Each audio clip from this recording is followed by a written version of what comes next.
Ewo tigashire anachuhoro. Mutambo wako waiwa ndati kumkowa kwako kwaiwa miko dzangu dzisingakukunde mpwere. Kunora ndinoda muno wauya nomugomo wako wakarewo.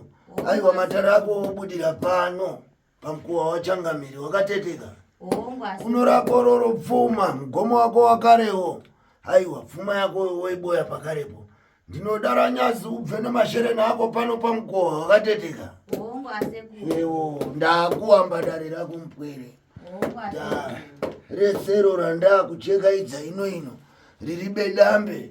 Wesewo ari mberi kwakareko wasiwe kuti ewo madzango wakare ane raanochekaidza pano wakateteka. Kuno mutambo wakare ukangenda kuitira mutambo wakare wapfuma waiungwa pano. Mutambo wako wakubudira pano kumberi kwakare ikweyo. Wochengeta muri wakateteka. Aiwa ndizvo sekuru. Ndoda kunochengeta muri dzese. Kuno mashere nako mpwere pano. Ndiro randa kuchekaidza. Rabuda pakarepo. Ewo hombaru. Tutsira yakareyo. Ewo.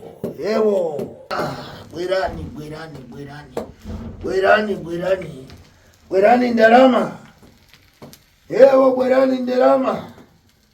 Sakusonto chapera.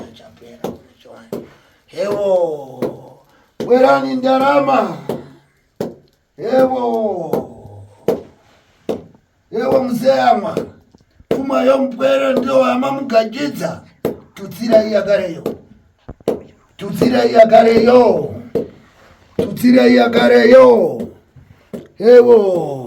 Ewo.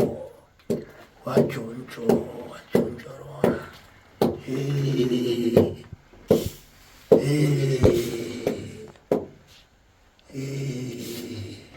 Ewo chiera. Mashere nako wamaona. Aiwa ndamaona sekuru. Ewo riro randaita rakareri. Kunoroita pakarepo. Mashere nakare wanochengeta worudzi wakateteka. Paribe muko pakarepa. Kunoroita. Mashere nakarewo. Woenda zvitoro zviri pedyo nopano. Unoti ngangwa wachambadza chichichi. Mashere nakarewa. Wotsvanga chaunotsvanga pakarepo. Wobenuka kange yarambwa pakarepo wouya ino. Aiwa matare wandotura. Matare akare wandotura. Aiwa ndinoritenda ndinotura matare akarewa.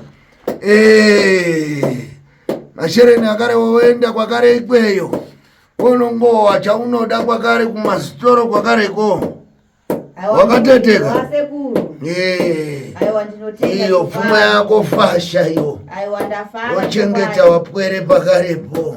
Aiwa ndatenda. Aiwa ndatenda iyo.